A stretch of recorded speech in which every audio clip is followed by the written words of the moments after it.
Hey everyone, and welcome back to Country Music Made Me. Thank you so much for joining us once again.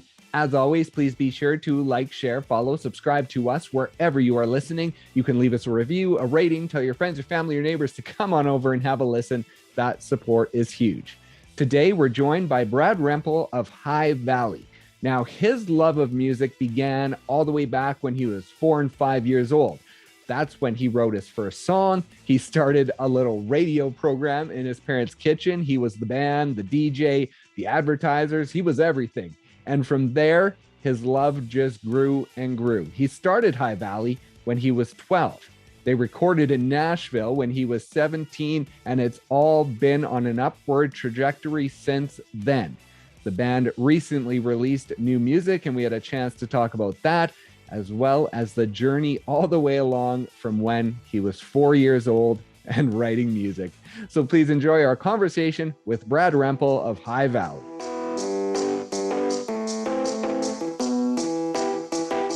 I know we have some new music to talk about, but on Country Music Made Me, we like to follow the journey to where that new music has come from. And so I want to start with an older song, and I want to tell you a lyric. I want to see if you can pick the song it's from and tell us a bit about the song. So that lyric is, I've got ants in my pants for $20. Yeah. Wow. You've kept track very well. That is, in theory, I can't prove it, but I've been told that's the first song I ever wrote. I was incredibly young, and I would always stand on a footstool in front of my couch in the basement. My sisters would sit on the couch. I'd stand on the footstool. Legend has it. And I wrote my own songs. One of them was called Ants in My Pants for $20. So very proud that I understood, commerce was a part of music, even that early on. That is amazing. And another musical thing that you did when you were younger, I believe you were around 5 years old, and you hosted your own radio show in your parents' kitchen, and you were the band, you were the DJ, you were the advertiser. Now, I wanted to talk about where that came from, because growing up, you were in a secluded community. And so where did that sort of inspiration and that love for music come from that early? Yeah, my parents, I don't think they get enough credit, but they loved music so much that when they were born in Mexico in a Mennonite colony, they moved to Canada, they moved to Northern Canada. And when they got married, they drove all the way to Nashville to go to the Grand Ole Opry, Opryland, the whole 9 yards on their honeymoon. So okay, they loved country music. They taught it. We had records. I knew the whole deal. And it's not like we'd never seen a TV. We just didn't have one, right? Yeah. So I knew, and we didn't have radio, but we definitely heard it. So I knew what the whole deal was. Obviously, I thought I knew what the whole deal was, how to be a DJ, how to interview people. You got to be borderline schizophrenic to interview yourself for that many years. But I did. I was news, weather, sports, the whole thing. And I actually get to live that dream. November 13th, I get to be a guest analyst on Hockey Night on Sportsnet. So, I mean, oh, nice. That's going to be phenomenal for me. That's got to be a dream come true. No, absolutely. Honestly, that I'm so nervous about it, because those guys do what I thought. Not like I thought it would ever happen, but that would have been my wildest dream, as a kid. Like, someday I will be on Hockey Night in Canada. And it's going to be crazy to actually get to be a host on that. That is amazing. And as far as music goes, you started the actual band around 12, and that was with your brother, Brian. Now, when you started that, because the love your parents had for music at 12, did you understand what having a band meant and sort of the steps you would need to take to become a band? I think I'm still learning for sure, but I understood pieces of it. I think I understood a lot more when I was 17, when I bought my first minivan and started driving. We drove all the way to Nashville, 45 hours, 2,500 miles one way. we did a lot of crazy stuff as 17-year-olds to kind of make it happen as a band. And at the time, it was me and a guy named Jason Peters and my brother Brian were the band. And yeah, I think you just learn as you go. I've struggled with that because young people now will ask me, what any advice on how to make it, and I'm like, man, 25 years ago when I started High Valley, if you had told me what it would take to do it, I would have just given up. So I don't really want to tell them my experience because it's such a slow journey, and every year has been better than the last. So it's always been encouraging and it's always kept me motivated.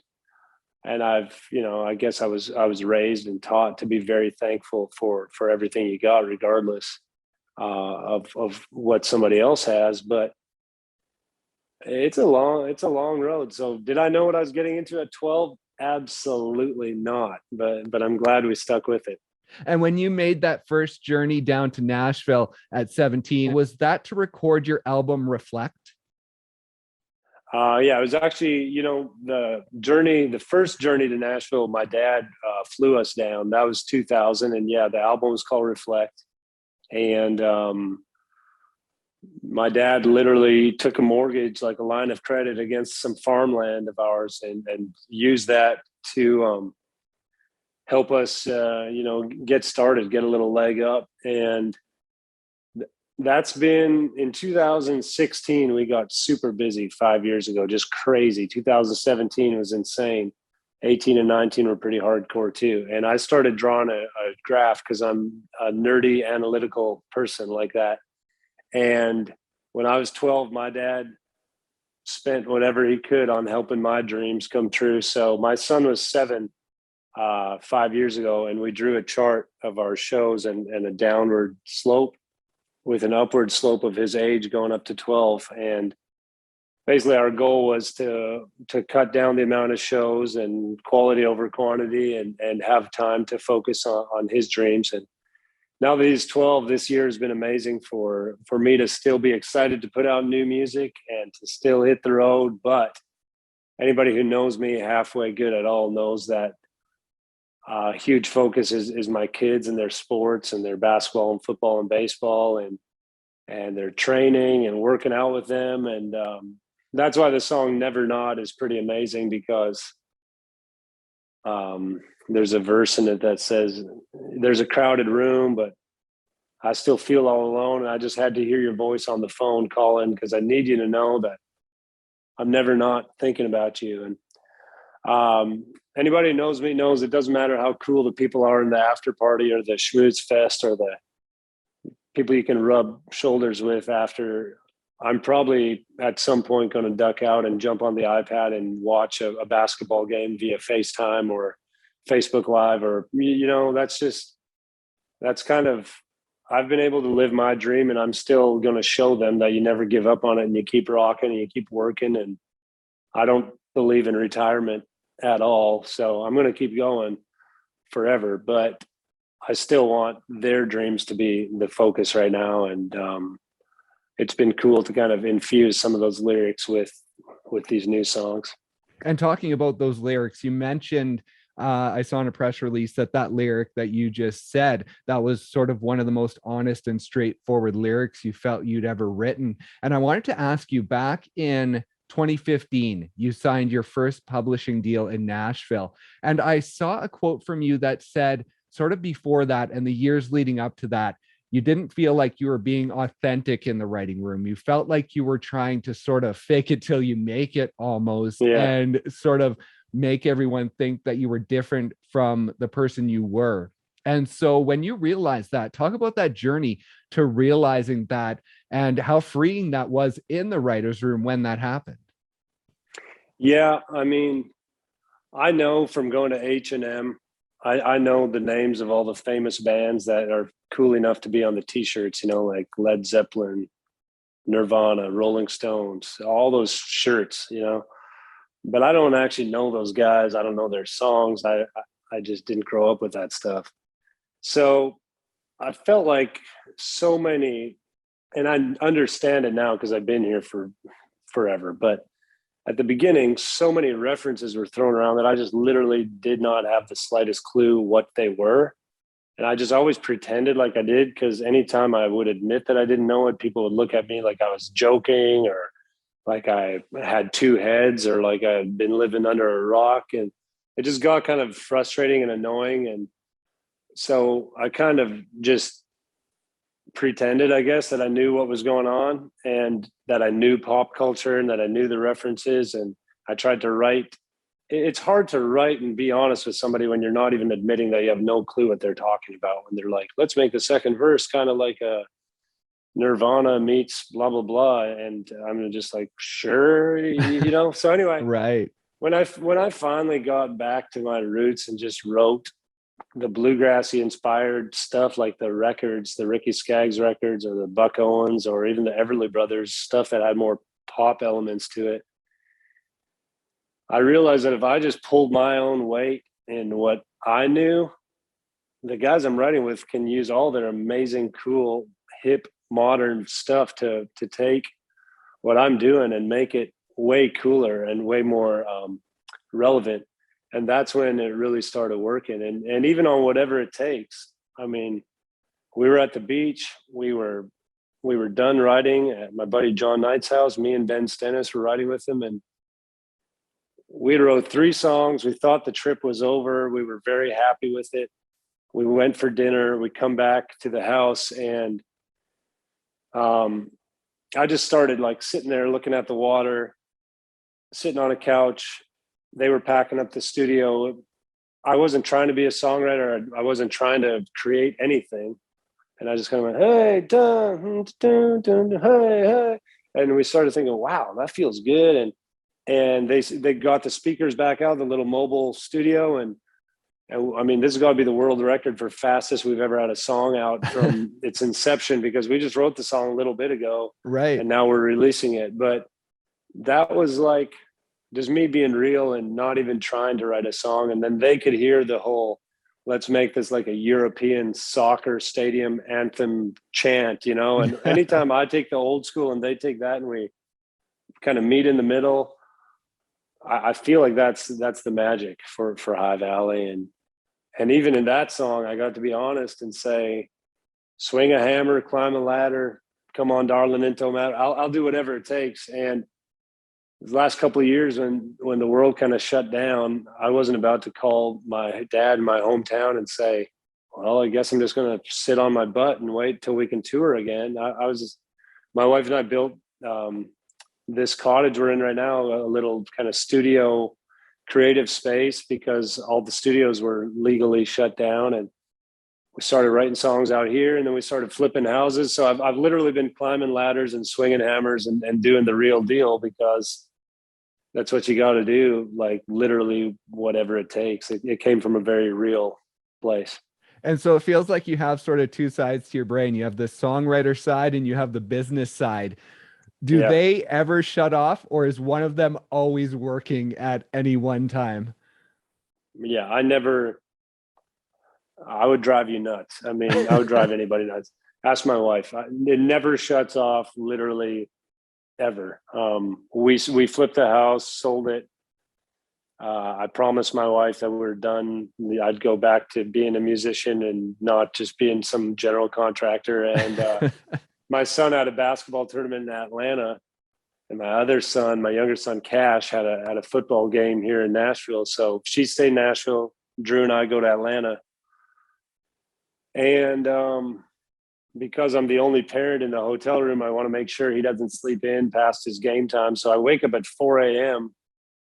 And I think it's been like 2 days since we sold the house. And so I wake up.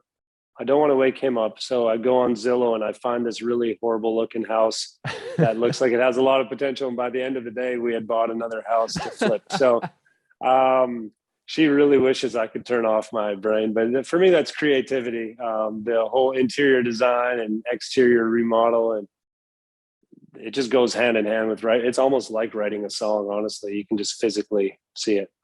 That's awesome. And I was going to ask, with that business side of things, when Curtis made the decision to leave the band, I heard you talk about the fact that he had invited you over for dinner, and you sort of had the idea that it was probably going to happen at that point. But with your business brain, did you almost have that thought in the back of your mind for quite a while leading up to that, that eventually Curtis was going to go off and want to live his own life, and you were sort of preparing for that?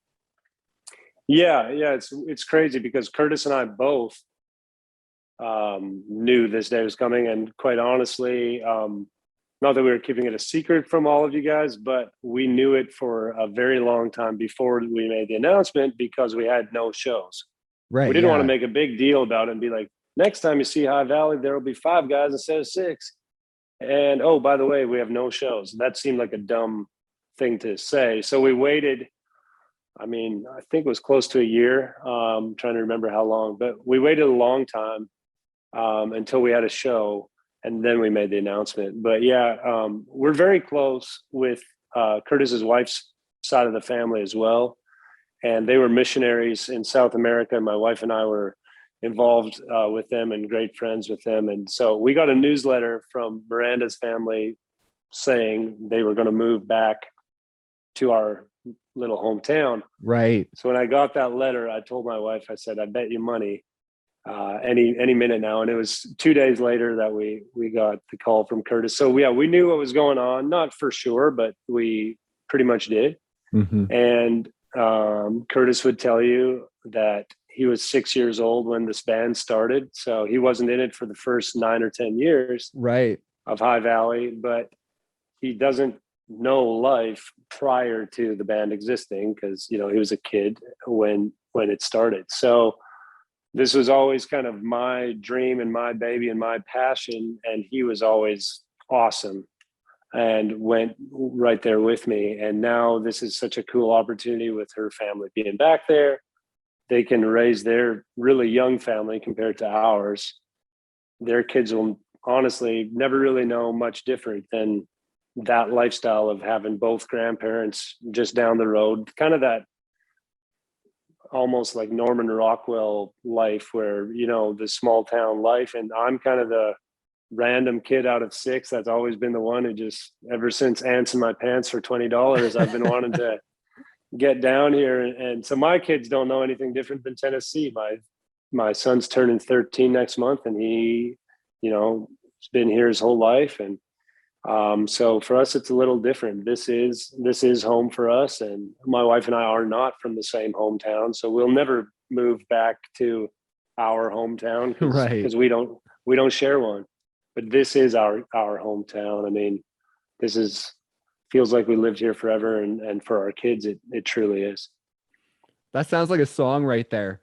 That like last 2 sentences, not from the Yeah. same hometown, but this is our hometown. Yeah, that's true, man. You might have just inspired me right there. There you go. And for you this year, coming into shows, this was the first time that you didn't have a brother on stage with you. Now, Yeah. what has it been like? You have the same band with you, but what has it been like not having a brother on stage with you for the first time in like 20 some odd years? Yeah, you know, I thought it might be more of the like myself and I and real, you know, like, but thankfully the other 5 guys, you know, or I should say 4 of the other 5 guys have been with me forever. So Clint and Dave and Sam and Andrew and Raymond are out on the band with me, and 4 of those guys have been there. You know, if you've been seeing us live, you've been seeing these guys for the better part of a decade. So when I run around the stage and I jump up on the drum riser or go over to the bass or Raymond on the dobro or look over at a guitar solo with Clint, it's all the same guys. So thankfully, that's kept me, like, literally no disrespect to Curtis at all, but that has kept it feeling very similar for me. It'd be more in the interviews now where I would notice, like, it's usually me and Brian or me and Brian and Curtis or me and Curtis. And now it's just me. So that's where, but you know how it is. We've done a lot of everything. We've done a lot of one-on-one interviews. So it all feels pretty natural at this point, but it's also been, you know, a long time that we've known about it. So it's not as fresh in my brain as it is to a lot of other people. Right. But Yeah. he's doing great. We talk all the time, and he's doing awesome. They just launched a store.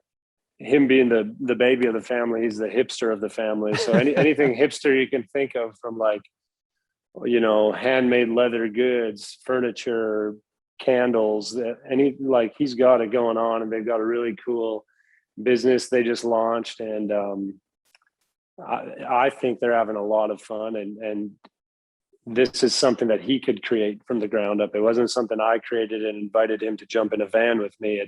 It's his own baby. And I think that's he literally said this the other day, and I think it's true. He said, I think we have more in common now that I'm running my own business than we ever have, Right. because we can talk about the similarities. So it's pretty cool. Awesome. And now 2 new songs that we have, Whatever It Takes and Never Not. Now, is there a plan for a collection of songs to be released this year, or I guess next year now, probably?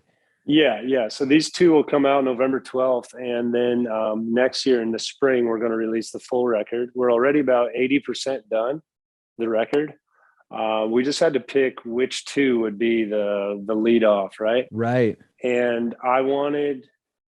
been writing so many songs, more than ever. And songwriting has just been an amazing journey for me. And these last couple of years have been the hugest blessing. And thankfully, so many people have been recording them, and I love it. But when it came time to pick which ones High Valley would record and which would be the first two, we wanted to send them, like, our fans to hear we're not stuck in concrete. We're not just like stagnant. We're moving forward. And I think Never Not does a good job of showing people kind of maybe a slightly more progressive sound than what they're used to hearing from us. And then we also wanted to remind them, hey, we still love, what we've always loved. We're still about faith, family, and country music. We're still about bluegrass, foot stomping barn burners that are, borderline European soccer stadium chants. And that's what Whatever It Takes is. I think that's what Make You Mine was. And I think that's what Dear Life was, and Single Man and I Be You Be. And I feel like these two were just the ones that showed them where we're coming from and where we're going. And when you hear the full record, you'll hear Whatever It Takes is the kind of epicenter, the bullseye. And you'll hear the more progressive stuff like Never Not, and you'll hear the more Americana, bluegrass, singer-songwritery stuff on the other side. But Whatever It Takes should be the middle of the road. Awesome. And just one last thing. You talked about building the sort of studio out on your property there in Nashville. Yeah. Now, with this record, are you recording it out there a bit, or have you jumped back into more of a traditional studio for this one? Things are opening up quite a bit in Tennessee. So we have been able to get back in the studio, but we just recorded acoustic versions of two of Whatever It Takes and Never Not right here at the cottage. We call it Cottage at the Ridge. And so you'll be able to, hopefully in the new year, we'll release those acoustic versions at some point, and the music videos and everything. And we shot the photo shoot for Whatever It Takes. We shot that out here on the land. We shot the music video for Grew Up on that out here. So yeah, we've used the space a lot, and we'll keep on doing it. I'm sitting here right now, so it's an inspiring place to hang out for sure. Yeah, it must remind you of home, being out on the land rather than right in the busy city. Yeah, absolutely. Yesterday I was in Nashville and I was out here, and back and forth, and they're both good. I love Nashville. I moved here because I love Nashville, but I also, we lived in Nashville for the first 3 years, and then really wanted to, I said I want to be able to pee in my backyard without getting arrested, and I want to be able to ride dirt bikes. So both of those things can happen out here. There you go. That's awesome. Well, congratulations on everything. Good luck with the new music. Good luck with flipping more houses. And we will look forward to these 2 singles and then the full record in 2022. All right. Thank you so much for making the time.